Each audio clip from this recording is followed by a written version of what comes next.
Almar'u ala dini khalilih. Seseorang itu, kata Nabi, tergantung atau sangat dipengaruhi oleh siapa yang jadi temannya.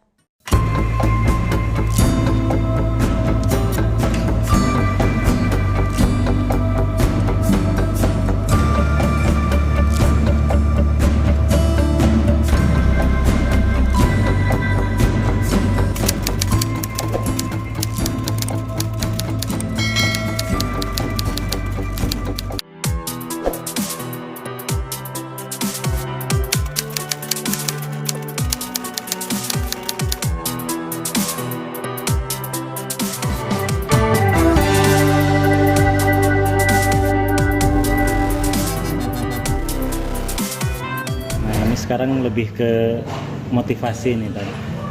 Gimana cara memotivasi diri atau ngelawan rasa malas ketika lagi nge-mall, terus waktu sholat jadi suka males nyari musola atau diantar-antar, atau lagi rapat, aduh kagok nih jadi nunda-nunda sholat. Ini gimana cara memotivasi dirinya?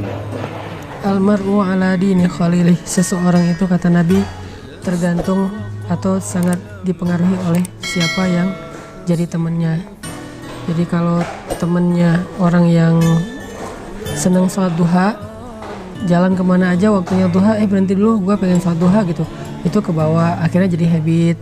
Kalau temennya seneng tilawah, kayak aku jalan sama Buni ya, Buni itu kalau jalan di pesawat atau dimana tuh dia tilawah terus, dan itu jadi bikin aku kayak ngerasa malu gitu kan. Oh, kok dia aja tilawah, kok saya yang katanya ustadz kok malah tidur di pesawat gitu kan.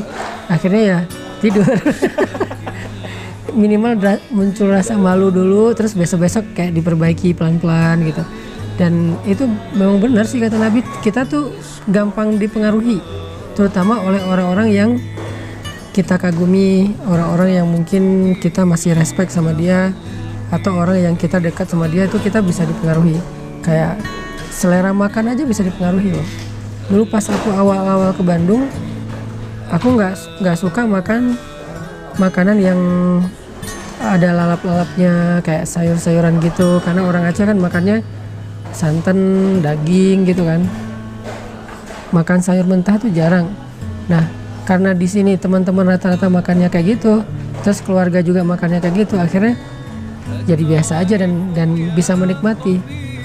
Terus dulu mungkin senangnya yang santan-santan, sekarang malah nggak senang lagi yang santan-santan. Dulu senangnya yang aromanya rempah, sekarang malah kayak gitu-gitu udah jadi aduh enak ya gitu. Ini kan selera ini relatif ya, tergantung lingkungan. Nah, dalam masalah makan bisa kayak gitu, termasuk dalam masalah amal soleh. Jadi sederhana banget, cari sebanyak mungkin teman geng yang dia punya satu amal soleh yang kita nggak punya. Jangan cari orang yang soleh dalam segala hal, itu susah. Dia hafiz, dia ulama, dia mujahid, dia orang yang dermawan, dia apa, susah nyari yang kayak gitu.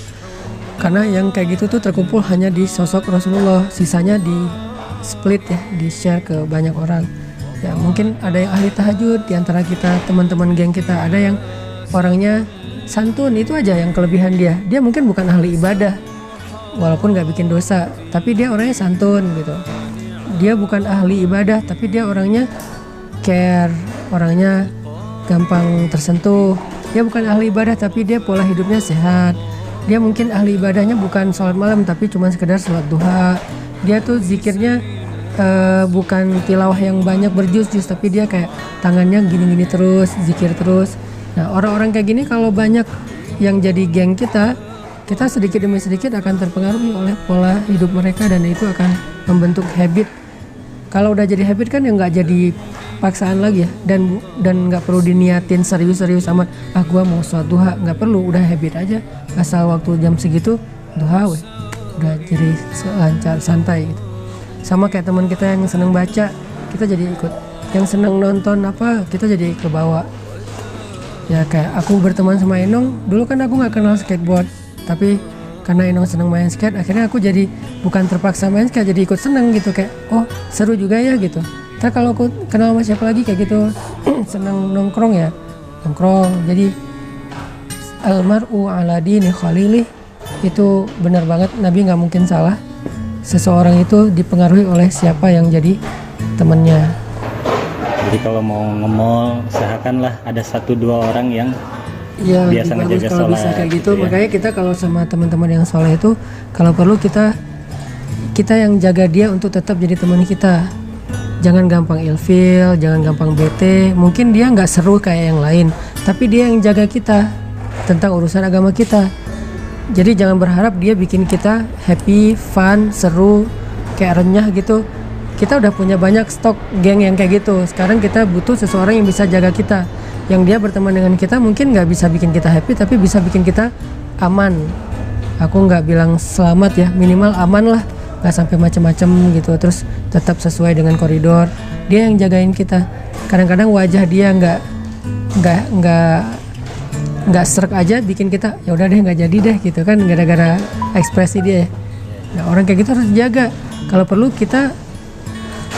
Kalau perlu untuk sedikit berkorban supaya tetap punya teman kayak gitu, ya berkorban, kayak bayarin dia makan, peduli terhadap kebutuhan dia, karena dia tuh aset akhirat kita, yang menjaga surga kita, yang menjaga ibadah kita, yang menjaga kita dari dosa-dosa tuh dia. Jadi kerjaan dia itu adalah jagain kita, dan nggak ada angka yang sesuai untuk membayar itu. Tapi setidaknya kita kayak menghargailah kebaikan dia supaya dia tetap, walaupun dia nggak mengharapkan itu, tapi supaya dia makin sayang sama kita, makin itu harus mencari teman yang soleh dan menjaganya dengan cara apapun.